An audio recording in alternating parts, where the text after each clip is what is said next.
Good morning বন্ধুরা, তোমরা সবাই কেমন আছো? আশা করি ভালোই আছো। আমরাও ভালো আছি। শিপ্রাস লাইভে তোমাদের সবাইকে স্বাগত জানিয়ে আজকে আবার নতুন একটা ব্লগ শুরু করছি। এই যে আমি একটু চিড়ে নিয়ে নিয়েছি, এই চিড়েটুকু ধুয়ে নেব। যে সকালের টিফিনের জন্য আমি একটু পোহা বানিয়ে নেব। বাদাম ভেজে নিচ্ছি, হালকা করেই ভাজবো। বাদামটা খুব বেশি পোড়াবো না, পারফেক্ট ভাজা হবে কিন্তু পুড়বে না বাদামটা।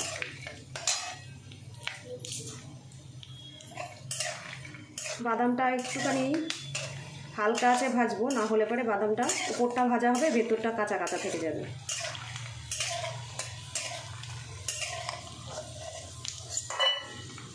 সকালের টিফিনে তোমরা কে কে পোহা বানাও? আমি তো খুব একটা বানাই না, অনেক দিন পর পরই আমার করা হয়। এইসব তো রোজ রোজ খাওয়া যায় না, আর রোজ রোজ করাও সম্ভব না। ছেলে পেলে রোজ রোজ বাড়ি থাকে না, ছুটি চলছে বলে তাই, না হলে তো ওই স্কুল থাকে, এতক্ষণে ওরা স্কুলে বেরিয়ে যায়। এই যে পোহা বানানোর জন্য আমার লাগছে, দেখো এখানে একটু গাজর কুচিয়ে নিয়েছি, ক্যাপসিকাম কুচিয়ে নিয়েছি, পেঁয়াজ কুচিয়ে নিয়েছি, একটু আদা কুচি, একটু লঙ্কা কুচি, আর লাগবে আমার কটা কারি পাতা। তো এই যে সবজিগুলো একটু ভেজে নিই। তো আমি একবারে সবজিগুলো ভাজবো।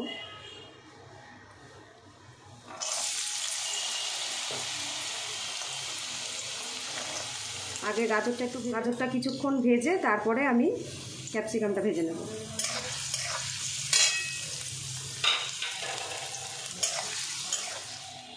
তেলটা আমার অনেকটাই হয়ে গেছে, আমি সাইড থেকে একটু তেল তুলে রাখবো, যদি লাগে এই গরম তেলটাই থেকে যাবে, এটাই আমি পরে কাজে লাগাতে পারবো।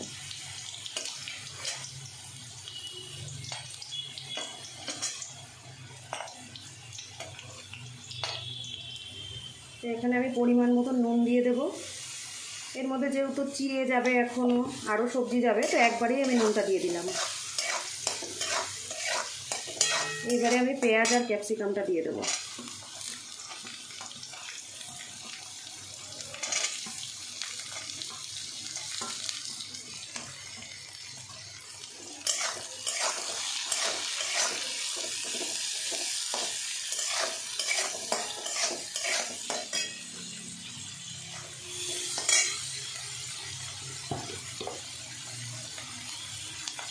সামান্য একটু হলুদ দেবো, খুব বেশি হলুদ দেবো না।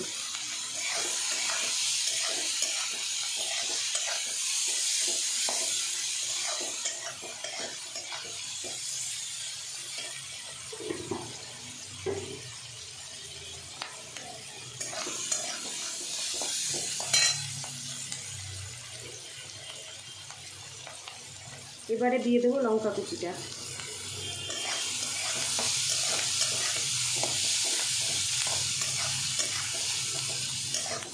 সবজিটা আমার ভাজা হয়ে আসলে আমি এই তেলের মধ্যেই একটু সর্ষে, আদা, এই যে আদা কুচিটা, আর একটু কারি পাতা ফোড়নে দেব। এই একই কড়াইতেই হয়ে যাবে, আমাকে আলাদা করে নিতে হবে না। কেউ কেউ একবারে ফোড়নটা দিয়েও বসিয়ে দিতে পারো, আবার কেউ কেউ আমি যেভাবে করছি এরকমও করতে পারো। এগুলো ঘরোয়া খাবার তো, এগুলো তোমরা যেমন খুশিভাবেই করতে পারো, সব রকমভাবেই টেস্ট হয়।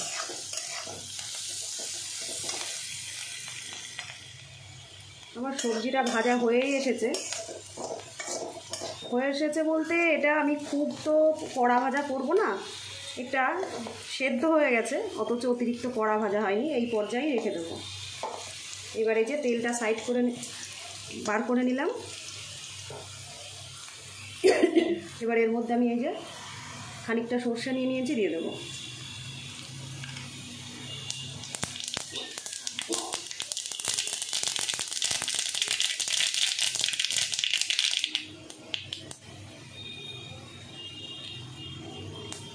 দেখো আমার সর্ষেটা অলরেডি পুড়ে গেছে। এবার এর ভিতরে আমি দেব কিছুটা আদা, কোচানো আদা, আর দিয়ে দেব কয়েকটা কারি পাতা।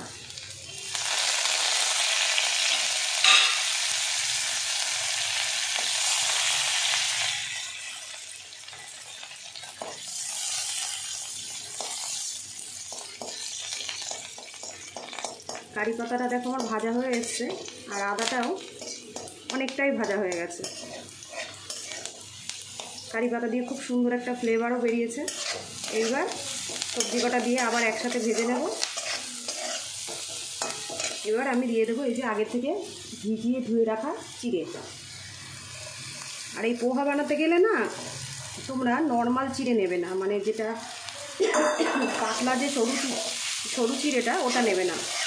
লাল লাল একটা চিড়ে আছে, এই চিড়েটা একটু মোটা হয়, এটাই দিয়ে যদি তোমরা করো তাহলে কী হবে, চিড়েটা সহজে ভিজে একদম নেতিয়ে যাবে না। এই চিড়েটা একটু মোটা হয়, তো এই চিড়েটা দিয়ে করলে পরে চিড়েটা বেশ শক্ত শক্তও থাকবে, খেতেও ভালো লাগবে।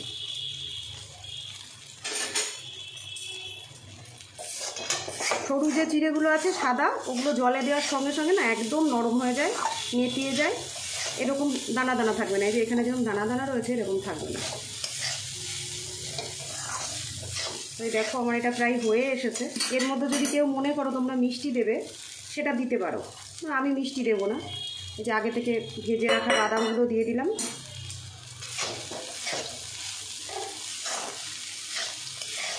হয়ে গেছে আমার পোহাটা। এবার গরম গরম সার্ভ করে দেবো। এটা ঠান্ডা দিলে ভালো লাগবে না। গ্যাসটা আমি এখানে অফ করে দিলাম। এই দেখো কতটা ঝুরঝুরে হয়েছে।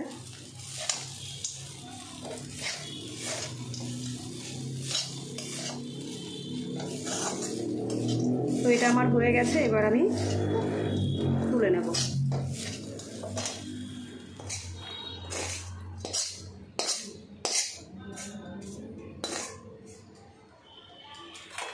এবার মেয়েকে ও বাবাকে দিয়ে দেবো, আমিও টিফিন করে নেব।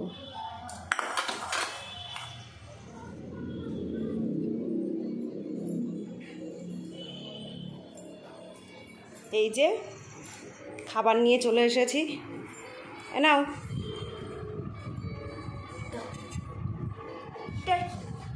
হ্যাঁ, এটা কি?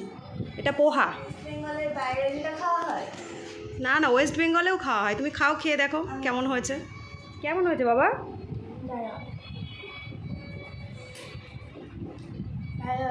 ভালো হয়েছে? আচ্ছা খেয়ে নাও, খেয়ে একটু বেশি করে জল খাবে, ঠিক আছে? মেয়েকে তো টিফিনটা দিয়ে দিলাম। এবার ওর বাবারটা এখানে রেখে দিই ঢেকে, না হলে ঠান্ডা হয়ে যাবে। তারপরে আমিও টিফিন করে নেব। এদিকে দেখো ওর বাবা সকালে মাছ নিয়ে এসেছে। মাছটাই আমাদের একটু বেশি খাওয়া হয়, মাংসটা খুব বেশি খাওয়া হয় না। ছেলেবেলে যখন একটু জেদ টেদ করে বেশি, তখন মাংসটা আনা হয়। এখন তো গরমটা বেশি পড়েছে বলে এখন মাংসটা কম খাওয়া হচ্ছে আর মাছটা বেশি। তো এই যে মাছগুলো ধুয়ে পাকলে নেব। সকালে তো টিফিন করে নিলাম, পোহা বানিয়েছিলাম, তো টিফিনটা করে নিয়ে এই যে এখন মাছগুলো ধুয়ে নেব।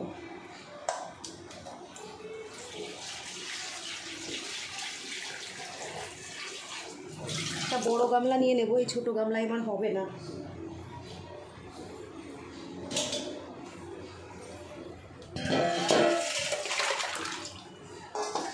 দেখো এটা মনে হচ্ছে রুই মাছ।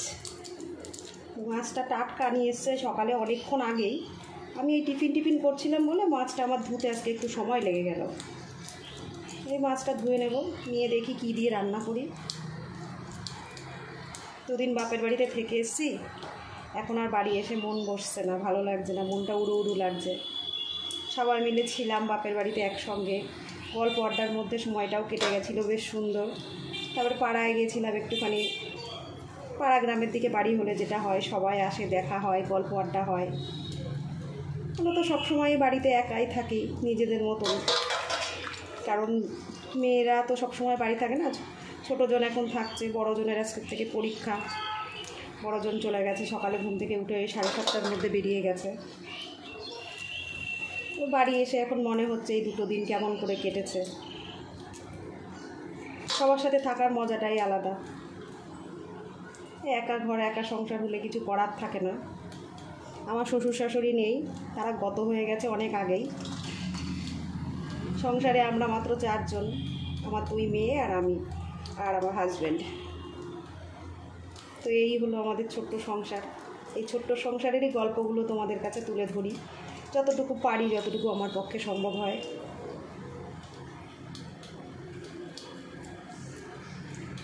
আমার মাছগুলো অলরেডি আঁশ বেছে নেওয়া হয়ে গেছে, মাছগুলো ধুয়ে নিচ্ছি।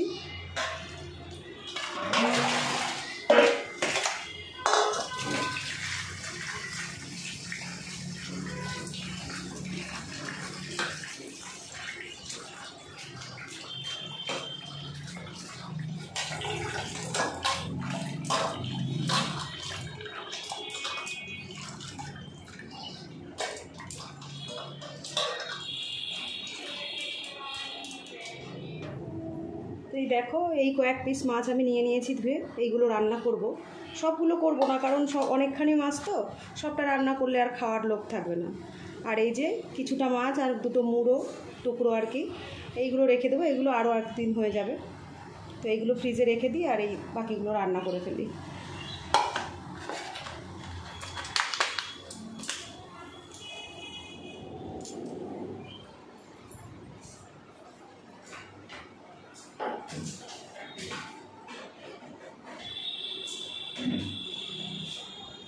কী রান্না হবে না হবে সেগুলো আমি কাটাকাটি করে নিচ্ছি। মাছটা তো আগে ধুয়ে নিলাম, ধুয়ে মাছটা নুন হলুদ মাখিয়ে রেখে এসেছি। এখন এই যে বিট কেটে নিচ্ছি, বিটটা ভাজা করব। আর দেখি মাছটা ঝিঙে আলু দিয়ে একটু পাতলা ঝোল করার ইচ্ছে রয়েছে, মাছটা ঝিঙে আলু দিয়ে পাতলা ঝোলই করবো ভাবছি। এখনও কাটাকাটি করিনি, এই যে ঝিঙেগুলো নিয়ে বসে আছি। দেখি বসে বসে তরকারি কাটছি আর ভাবছি যে কী রান্না হবে আজকে। তো বিট ভাজা করবো এটা ভেবেই নিয়েছি আগে। সকালে তো হালকা পাতলা একটু টিফিন করে নিয়েছি সবাই মিলে। এখন দুপুরের কাটাকাটি সেরে তারপরে রান্না বান্না। তোমরা ষষ্ঠী কেমন কাটালে বন্ধুরা আমাকে জানিও। আমি তো ভালোই কাটিয়েছি ষষ্ঠী, কিন্তু ওই যে একটাই, বাপের বাড়ি গেলে আসতে ইচ্ছে করে না। আবার যাওয়া সচরাচর মানে খুব ঘন ঘন হয় যে তাও না, আবার খুব দেরি করে যায় যে তাও না। মাঝে মধ্যে যাওয়া পড়ে, কিন্তু থাকা পড়ে না। বাপের বাড়ি যাই, গিয়ে নিয়ে একদিন এক রাত হয়তো থাকি, বেশিরভাগ দিনই সকালে যাই বিকেলে চলে আসি। আর যখন থাকি হয়তো এক রাত, সেই জন্য গেলে পরে আসতে ইচ্ছে করে না।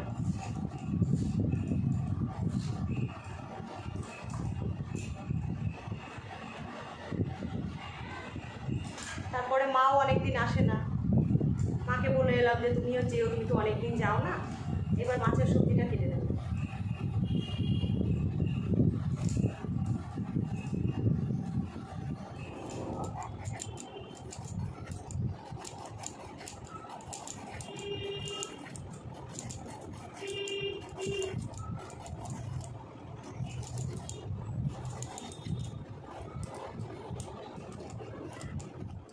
ঘরে টক দই ছিল, তো ভাবলাম কি যে একটু লস্যি বানিয়ে ফেলি। তো একটু খিদে খিদে ভাব লাগছে, খিদেটাও মিটবে আর এই গরমে শরীরটাও ঠান্ডা হবে। তো টক দইটা আমরা দুপুরে খাওয়ার পরেই খাই, তো ভাবলাম যে এখনই খাই, খিদে তো পেয়েছে, কিছু তো খেতে হবে। মেয়েকে জিজ্ঞাসা করলাম যে লস্যি খাবি, বললো করো। তো আবার স্নান করতে গেল, আমি একাই খেয়ে নিচ্ছি। ওরটা আর ওর বাবারটা ফ্রিজে রেখে দিলাম, ঠান্ডা হোক, ওরা যখন আসবে তখন খেয়ে নেবে। সবজি কাটা হয়ে গেছে, এই যে একটুখানি কালো জিরে তেলে দিয়ে বিট কটা ভাজা বসিয়ে দিলাম। বিট ভাজাটা আমাদের প্রায় দিনই হয়ে থাকে, ভালো লাগে খেতে, বেশ মিষ্টি মিষ্টি। আর আমি না বিট ভাজার মধ্যে দিয়ে কেমন একটু যেন ওই লাল শাক রান্না করলে যে একটা ফ্লেভারটা আসে, আমি যেন ওই ফ্লেভারটা পাই, যার জন্য আমার খুবই ভালো লাগে। আর বিটটা তো এমনিতেও খাওয়া উপকার, সেই জন্য বিটটা ভেজে থাকি প্রায় দিনই। মেয়েদেরও দিই, আমিও খাই। ওরা খেতে না চাইলেও আমি উপকার হবে, এই হবে ওই হবে বলে বলে আর কি খাইয়ে দিই রোজ। তো এই যে রুই মাছের ঝোল হবে ঝিঙে আলু দিয়ে। মাছগুলো আমি একে একে সব কটা ভেজে নেব, তারপরে ঝিঙে আলু দিয়ে পাতলা করে ঝোল করব। আর মাছের ঝোলটাতেও আমি আজকে অন্য কিছু দেবো না, ওই জিরে আদা কাঁচা লঙ্কা দেবো, পেঁয়াজ রসুন কিছুই যাবে না, যেহেতু ঝিঙে যাচ্ছে। আর মাছের ঝোলেও কালো জিরেই ফোড়ন দেবো। কালো জিরে ফোড়ন দিয়ে একটু ঝিঙে দিয়ে রান্না করলে ভালোই লাগে খেতে।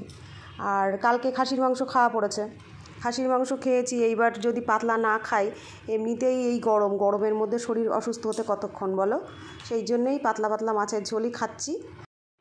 ঘরে মাছটা থাকলে আর কোনো ব্যাপার হয় না, সারাদিনে আর অন্য কোনো ব্যাপারই নেই। একটা মাছের ঝোল, একটা ভাজা বা একটা ডাল হলেই আর কিচ্ছু লাগে না।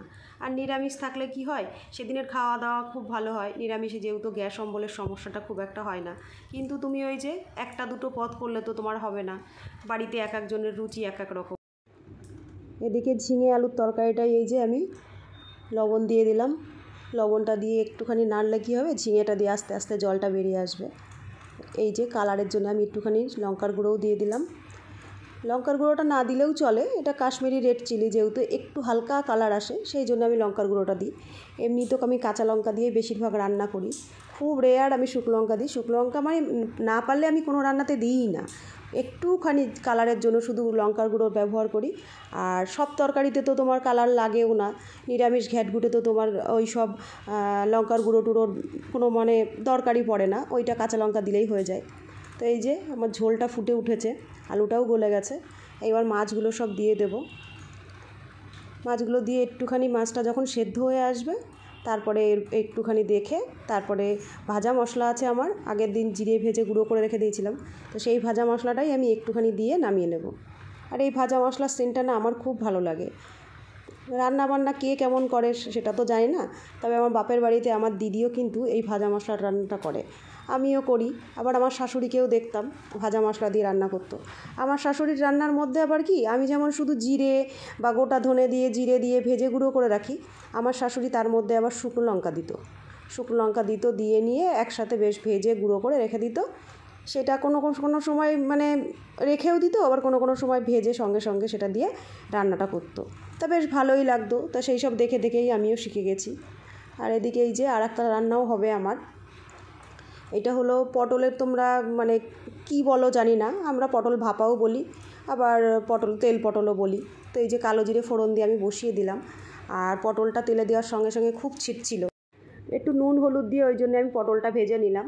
পটলটা বেশ ভালো মতো ভাজা ভাজা হয়ে যাবে যখন, তখন এই পটলের মধ্যে আমি ওই যে আগে থেকে করে রেখেছিলাম, এর মধ্যে আছে ওই একটুখানি তোমার তিল দিয়েছি আর সর্ষে পোস্ত দিয়েছি, দিয়ে নিয়ে তিল বলতে আর কি সাদা তেল, সর্ষে পোস্ত দিয়ে আর কাঁচা লঙ্কা দিয়ে আমি আগের থেকে মিক্সিতে বেটে নিয়েছিলাম, তো সেইটা দিয়ে দিলাম। যেহেতু পোস্তটায় হালকা একটু কাঁচা গন্ধ ছাড়ে, তো কড়াইতে দিয়ে আমি একটুখানি সময় নেড়ে নিলাম।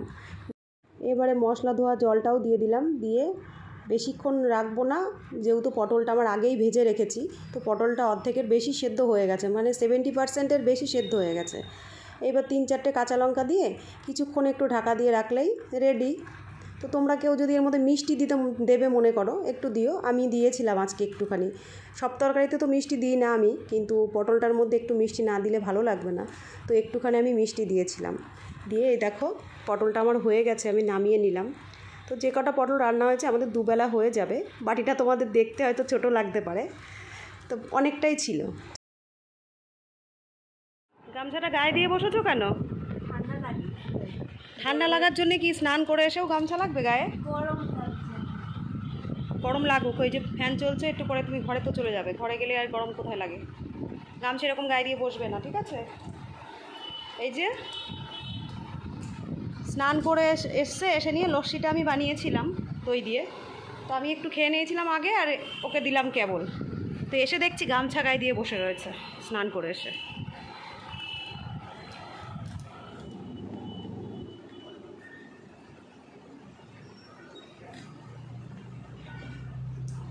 কাজ বাজ সেরে একটু বসে গেছি, চান তো করবই, কিন্তু আমাদের ঘরে এত গরম, আপনারা হয়তো মনে করেন আমি রোজ গরম গরম কেন বলি, আসলে আমাদের এই ওপরের ঘরে খুব গরম। নিচের ঘরে তো আমরা থাকতে পারি না, নিচে কাজকর্ম হয়, আমাদের ব্যবসার কাজবাজি নিচে হয়, তো সেই জন্য নিচে থাকি না, ওপরেই থাকি। তো ওপরে প্রচণ্ড পরিমাণ গরম, সারাদিন যে কোনো কাজকর্ম রান্নাবান্না করতে খুব কষ্ট হয়ে যায়।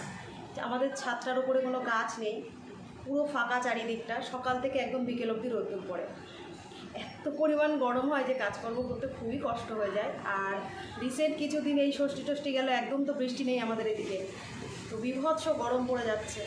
তো এর মধ্যেই সমস্ত কাজকর্ম হয়ে গেছে, রান্না হয়ে গেছে, মাজা ঘষা হয়ে গেছে, ঘর মোছা হয়ে গেছে, সবই হয়ে গেছে। এই স্নান করব, একটুখানি বসি 5-10 মিনিট মতন, একটা ঠান্ডা জলের বোতল নিয়ে নিয়েছি, একটু জল খেয়ে নিলাম, কিছুক্ষণ বসে তারপরে স্নান টান করে খাওয়ার সময় আসছি আপনাদের। আবার তোমাদের সামনে লাঞ্চ নিয়ে চলে এলাম। তো আজকে দুপুরে খেতে তো অনেকটাই লেট হয়ে গেছে, এখন প্রায় 4টে বাজে। তো আজকে কি কি লাঞ্চের মেনু নিয়ে এসেছি দেখো। এই যে আজকে বিনস নয় বিট ভাজা করেছি, এখানে পেঁপে সেদ্ধ আছে, এখানে আছে তেল পটল বা ভাপা পটল যে যা বলে, আর এখানে আছে এই যে ঝিঙে আলু দিয়ে রুই মাছের ঝোল, আর এই যে এখানে আছে গন্ধরাজ লেবু আর শসা। তো এই দিয়েই আমরা আজকে দুপুরের লাঞ্চটা করব। তাহলে করে নিই। ভিডিওটা সারাদিন তো যা পেরেছি ততটুকু শেয়ার করে দিয়েছি। তো কেমন লাগছে না লাগছে আমার ভিডিও বলো, কোনো মতামত থাকলে দিও, একটু সাপোর্ট করো আমাকে। চ্যানেলে নতুন হলে সাবস্ক্রাইব করো, একটু লাইক কমেন্ট করো। তোমরা না সাপোর্ট করলে তো আমি এগোতে পারবো না। তো তোমাদের সাপোর্টটা আমার জন্য খুবই জরুরি। তো আজকের ভিডিওটা কেমন লাগলো না লাগলো জানিও। ভিডিওটা আর বড় করছি না, এখানেই রাখছি। দেখা হচ্ছে আবার একটা নতুন ভিডিও নিয়ে। টাটা।